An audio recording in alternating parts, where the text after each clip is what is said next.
So hello everyone, today we'll start chapter 7 Introduction to Algebra. अब mathematics की 4 branch होती हैं। पहली अर्थमेटिक जिसमें हम नंबर्स के बारे में पढ़ते हैं, नंबर्स के बेस पे सिचुएशन सॉल्व करते हैं। नेक्स्ट इज़ ज्योमेट्री जिसमें हम एंगल्स और लाइंस के बारे में पढ़ते हैं। थर्ड इज़ स्टैटिस्टिक्स जिसमें हम डेटा हैंडलिंग और बार ग्राफ पढ़ते हैं। And the last one is algebra. Algebra भी एक ब्रांच है मैथमेटिक्स की जिसमें हम लेटर्स मीन्स ए से जेड तक जितने भी लेटर्स होते हैं उनका यूज़ करते हैं। लेटर्स को हम बोलते हैं अलजेब्रा में वेरिएबल्स और नंबर्स को बोलते हैं constant. So letters are called variables in algebra and the numbers are called, numbers means 1 से लेके 9 तक नंबर्स होते हैं, जो डिजिट होते हैं उनको हम बोलते हैं constant. So algebra is a branch of mathematics in which letters and symbols are used to represent numbers. Letters means variables की हेल्प से हम नंबर्स को रिप्रेजेंट कर सकते हैं और उसकी हेल्प से वेरिएबल्स और कांस्टेंट की हेल्प से हम एक एल्जेब्रिक एक्सप्रेशन फॉर्म करते हैं। फॉर एग्जांपल ये एक एल्जेब्रिक एक्सप्रेशन है x - 5 = 27। x यहाँ पे कोई नंबर होगा। अलजेब्रा में जो भी अननोन नंबर होता है, अननोन क्वांटिटी होती है, उसको हम वेरिएबल मान लेते हैं। सपोज़ यहाँ पे ये x है, x एक नंबर है, इस नंबर में से 5 माइनस कर रहे हैं तो हमें 27 मिल रहा है। तो ये एक अलजेब्रिक एक्सप्रेशन है जिसमें वेरिएबल्स और कांस्टेंट मींस लेटर्स और नंबर्स दोनों का यूज़ हो रहा है। नाउ कुछ कीवर्ड्स हम देखेंगे जिसकी हेल्प से हम अलजेब्रिक एक्सप्रेशन फॉर्म कर सकते हैं कि equal, add, subtract, multiply, divides के लिए क्या क्या कीवर्ड्स होंगे। अब ये कुछ कीवर्ड्स हैं, जैसे अगर इक्वल होगा तो इक्वल के लिए क्या कीवर्ड है, अगर कहीं पे इज़ लिखा होगा दैट मीन्स वो इक्वल को रिप्रेजेंट कर रहा है, was, will be, becomes, result to, equal. Add के लिए क्या क्या कीवर्ड है, increase, more than, plus, together, total and added to. Subtract के लिए decrease, difference, take away, less, less than और subtracted.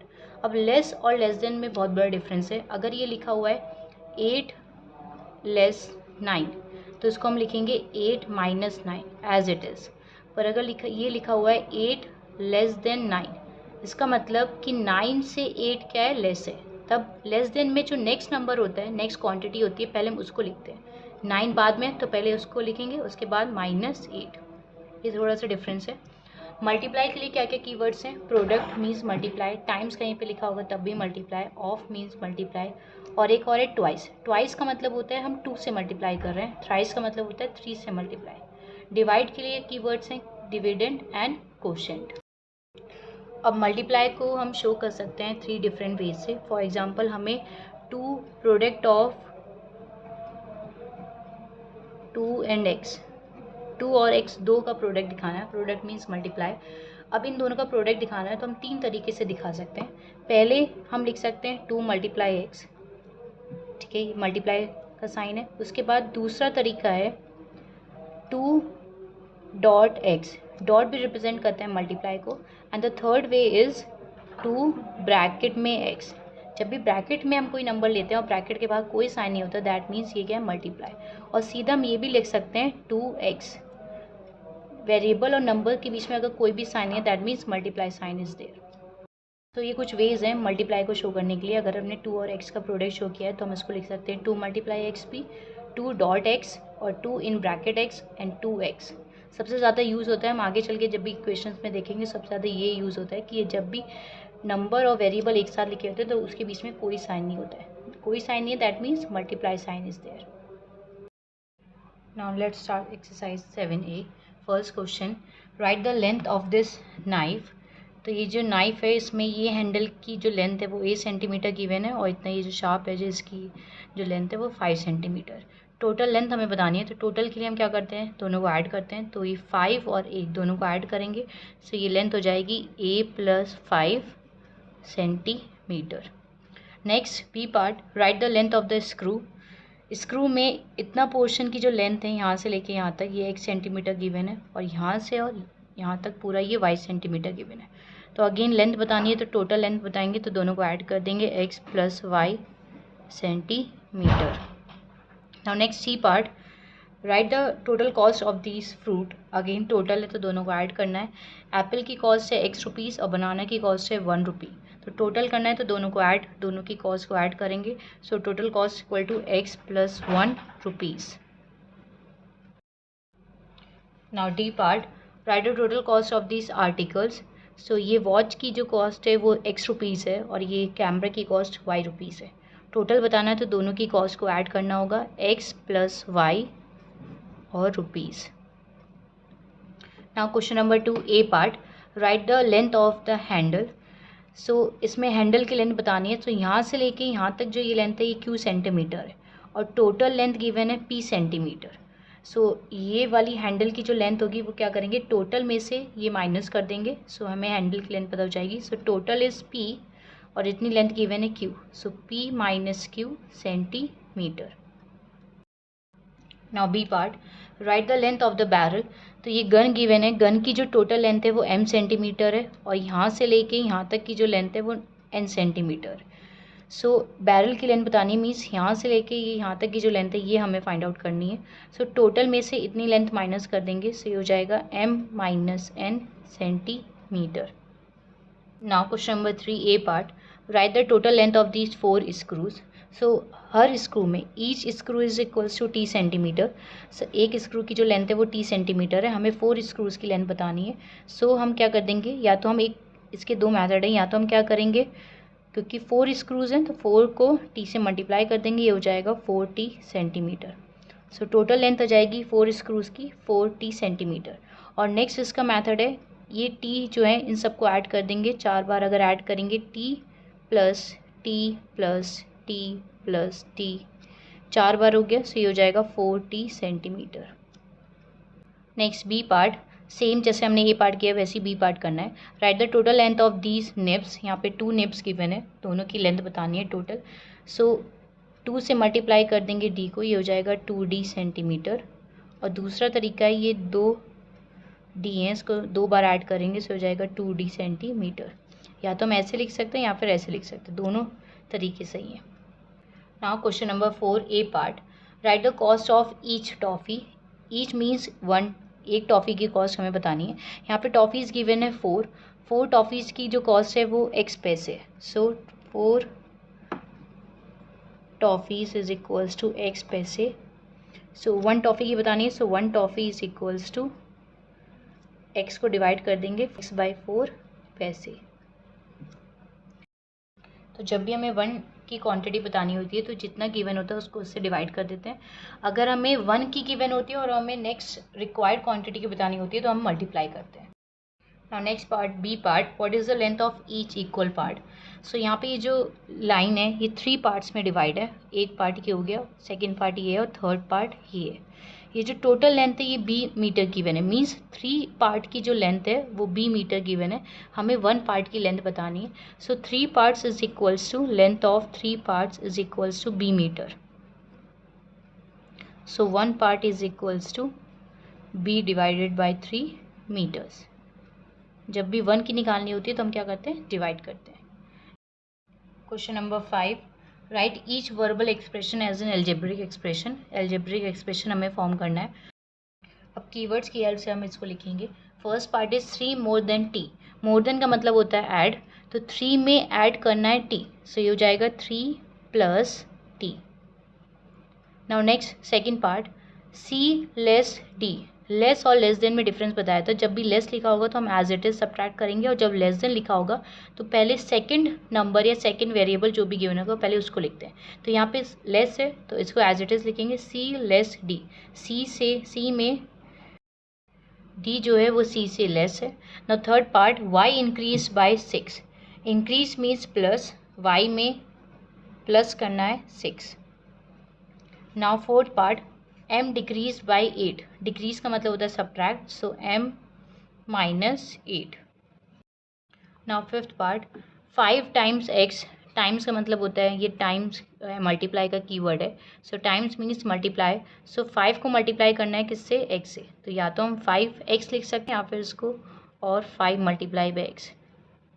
Now six part, 1/2 of x. 1/2 means 1/2. Of means multiply और किससे करना है, x का. x का हाफ है सो इसको लिखेंगे 1 multiply by x is x, x/2. Now seventh part, the sum of a and b. A और बी का सम मीन्स होता है ऐड, ए और बी को क्या करना है, ऐड करना है, A plus B. Now 8th part, the product of 3 and Q, product means multiply, 3 और क्यू को मल्टीप्लाई करना है, सो हम लिख सकते हैं 3q। Now 9th part, the quotient of y and 10, quotient means divide, ये डिवाइड का कीवर्ड है, तो y और 10 को डिवाइड करना है, सो हो जाएगा y by 10। Now next 10th part, 2 less than m, अब यहाँ पे लेस देन है, एक हमने अभी सॉल्व किया था लेस वाला, लेस में हम एज इट इज़ लिखते हैं, लेस देन में क्या है कि जो 2 है वो m से लेस है, सो पहले m को लिखेंगे m minus 2। Now question number 6, again algebraic expression form करना है, express this verbal expression as algebraic expression. First part, 5 more than 3 times p, 5 more than means होता है प्लस, जैसे हमें स्टेटमेंट लिखा वैसे ही फॉर्म करेंगे, 5 मोर देन मीन्स प्लस, तो 5 प्लस 3 टाइम्स p, 3 और p को दोनों को मल्टीप्लाई करना है, so we can write 3p। Now next second part, 1 less than 6 times n, तो लेस देन है, तो लेस देन के बाद जो लिखा होता है पहले हम उसको लिखते हैं, तो उसके बाद लिखा है 6 टाइम्स n, मीन्स 6 और n को क्या करना है, मल्टीप्लाई, 6n, उसके बाद माइनस करना है 1, 6n minus 1। Now third part, 4 times the sum of y and 7, 4 times means multiply, 4 को मल्टीप्लाई करना है, किससे करना है, y और 7 के सम से, तो y और 7 दो नंबर्स हैं, दो क्वांटिटी हैं, तो पहले ब्रैकेट में लेंगे y प्लस 7। अगर ऐसे आप लिख दोगे 4 मल्टीप्लाई वाई प्लस 7, ये रॉन्ग हो जाएगा, इसका मतलब है 4 की मल्टीप्लाई सिर्फ y से हो रही है, 7 से नहीं हो रही है, तो y और 7 दोनों से मल्टीप्लाई शो करना है, तो इसको हम क्या रखेंगे, ब्रैकेट में। Now next fourth part, 5 times the quantity of n minus 3, n को 5 से मल्टीप्लाई करना है, सो 5n, उसमें से माइनस क्या करना है 3, 5n माइनस 3। एक बार एल्जेब्रिक एक्सप्रेशन फॉर्म करके हम स्टेटमेंट रीड कर लेंगे, 5 टाइम्स n, ये लिखा हुआ है 5 टाइम्स n सही है, उसके बाद minus 3, so minus 3। Now fifth part, 25 decrease by 4 times e, 25 में से माइनस क्या करना है, degree means minus, 25 minus 4 times e, 4 और e को मल्टीप्लाई करना है, that is 4e। Now six part, take away the product of 15 and t from 60, take away means subtract, पर सब्ट्रैक्ट किसको करना है, 15 और t के प्रोडक्ट को 60 में से सब्ट्रैक्ट करना है। जब भी फ्रॉम लिखा होता है तो फ्रॉम के बाद जो भी वेरिएबल या जो भी नंबर होता है पहले हम उसको लिखते हैं, तो फ्रॉम के बाद 60 लिखा है तो पहले हम 60 लिखेंगे, अब 60 में से माइनस करना है 15 और t के प्रोडक्ट को, सो वी कैन राइट, क्योंकि मल्टीप्लाई शो करना है तो इसको लिख सकते हैं 15t। Now seventh part, b decrease by 1/2 c, b decrease means minus, so b minus 1/2 means 1/2 और किसका, c का, सो इसको हम लिख सकते हैं ये भी b माइनस c/2। जब भी 1/2 होगा किसी भी क्वांटिटी का तो हम उसको बस सीधा क्या करेंगे, 2 से डिवाइड करेंगे।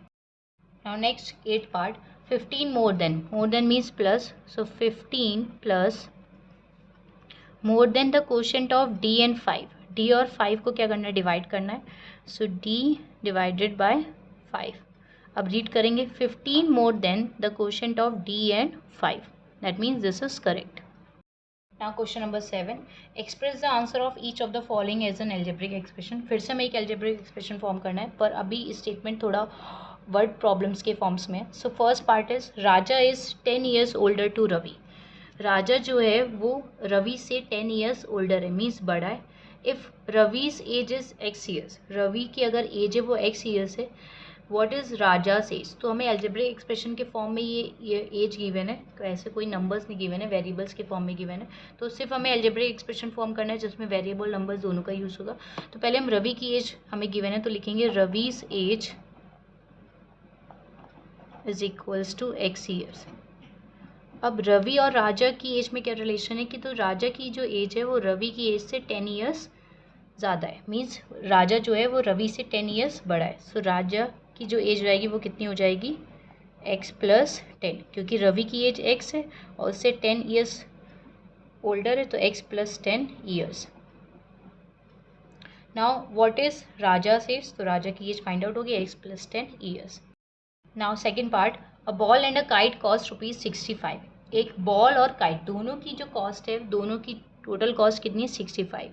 If the ball cost rupees B, अगर बॉल की कॉस्ट बी गिवन है तो what is the cost of kite, तो काइट की कॉस्ट फाइंड आउट करेंगे।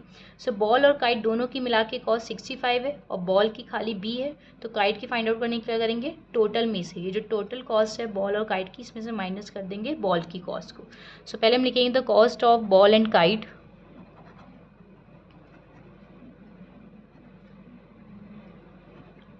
is rupees 65 and the cost of a ball is rupees b, then kite की cost हो जाएगी the cost of the kite, total में से ये b माइनस कर देंगे क्योंकि टोटल बॉल और काइट दोनों की मिला के कॉस्ट है, so rupees 65 minus b। Now third part, each boy eats 5 toffees, each means one boy अगर 5 toffees eat करता है then how many toffees do n boys eat। हमें यहाँ पे कोई नंबर नहीं गिवन है कि जैसे 1 बॉय अगर 5 टॉफीज ईट करता है तो 4 बॉयज़ कितनी करेंगे, नंबर्स की जगह एक वेरिएबल गिवन है। सो हमें एल्जेब्रिक एक्सप्रेशन फॉर्म करना है, 1 boy is equals 1 boy eat equals to 5 toffees, 1 boy कितनी टॉफ़ी ईट करता है 5, तो n बॉयज़ कितने करेंगे, मल्टीप्लाई कर देंगे 5 और n को, 5 multiply by n that is 5n toffees. Multiply जब भी होगा तो हम डायरेक्टली ऐसे लिख सकते हैं, मल्टीप्लाई शो करने की ज़रूरत नहीं है। ना how many weeks are there in D days, मतलब डी डेज़ में कितने वीक्स होंगे। अब हमें पता है कि एक वीक में 7 डेज़ होते हैं, तो 7 डेज़ इज़ इक्वल्स टू जो भी हमें अननोन नंबर है, अननोन क्वांटिटी है, उसको हम राइट साइड रखेंगे। वीक्स हमें फाइंड आउट करना है तो हम इसको राइट साइड रखेंगे, तो 7 days is equals to 1 week. अगर 7 डेज़ में 1 वीक होते हैं तो 1 डे में कितने हो जाएंगे, इसको डिवाइड करेंगे, 1 day is equals to 1/7 week. अब डी डेज़ का फाइंड आउट करना है, तो जब 1 का गिवन है तो डी का फाइंड आउट करने के लिए हम करेंगे multiply, D days is equal to 1/7 into D weeks. अब 1 मल्टीप्लाई बाई डी, 1 को किसी भी नंबर या किसी भी वेरिएबल से मल्टीप्लाई करते हैं तो सेम ही हमें मिलता है डी, और d/7 weeks means D days में कितने वीक्स होंगे, d/7 weeks. Now fifth part, Sandy scores 8 marks in long answer type question, for short answers question 2 marks are given for each correct answer. Sandy को long answers के लिए 8 marks मिले और short answers अगर उसके सही होंगे तो हर करेक्ट आंसर के लिए उसको 2 मार्क्स मिलेंगे। What is Sandy total score, total score क्या होगा, टोटल मीन्स लॉन्ग और शॉर्ट दोनों को ऐड करके। If she answer x short answer questions correctly, अगर शॉर्ट आंसर्स हम उसमें गिवन है कि अगर उसने एक्स शॉर्ट आंसर्स अटेम्प्ट करें तो उसके मार्क्स कितने हो जाएंगे, क्योंकि हर शॉर्ट आंसर के लिए 2 मार्क्स मिलने हैं और उसने अगर शॉर्ट आंसर एक्स करे हैं तो मार्क्स कितने हो जाएंगे 2 इंटू एक्स। यहाँ पे लिखेंगे शॉर्ट आंसर्स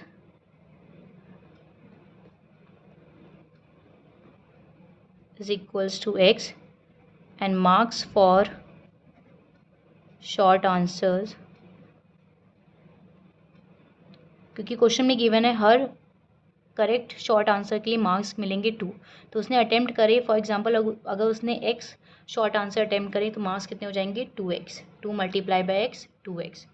अब मार्क्स लॉन्ग आंसर के मार्क्स ऑलरेडी गिवन है 8 marks, marks for long answer is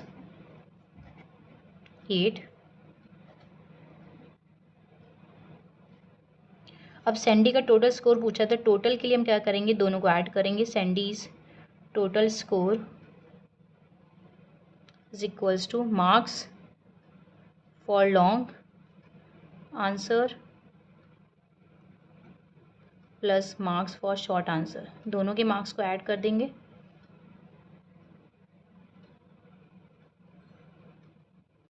अब सैंडी का टोटल स्कोर लिखना है, so marks for long answer is 8 and short answer के लिए 2x, सो 8 प्लस 2x, ये इसका टोटल स्कोर आ जाएगा सैंडी का। Now MCQs question number 8, 1 centimetre equals 0.3937 inches, 1 centimetre में इतने इंचेस हैं, so which expression shows how many inches are there in x centimetre. अगर 1 सेंटीमीटर में इतने इंचेस है means 1 centimetre is equals to 0.3937 inches, so x centimetre में कितने inches होंगे, क्या करते हैं इन दोनों को मल्टीप्लाई करेंगे, 0.3937 multiply by x, So that means C option is correct. Now question number 9. Which verbal expression does not represent a minus 8? Means किसका algebraic expression a minus 8 के इक्वल नहीं आएगा. So first option is 8 less than a. इसका तो आएगा क्योंकि less than लिखा है तो पहले a लिखेंगे, ये हो जाएगा a minus 8. B में लिखा है a decrease by 8, इसमें भी a minus 8 आएगा. C में take away 8 from a. ए में से 8 को माइनस करना है तो a माइनस 8, इसमें भी एल्जेब्रिक एक्सप्रेशन यही फॉर्म हो रहा है. डी में देखेंगे a सब्ट्रैक्टेड फ्रॉम 8, फ्रॉम के बाद जो लिखा है उसको पहले लिखते हैं, तो फ्रॉम के बाद 8 लिखा है तो ये हो जाएगा 8 माइनस ए. इसका एल्जेब्रिक एक्सप्रेशन a माइनस 8 नहीं आ रहा, that means D option is correct, क्योंकि इसमें लिखा था डज नॉट, किसका नहीं आएगा. So this was all about exercise 7A. If you have any doubt, any queries, please do mention in the comment section. And thanks for watching.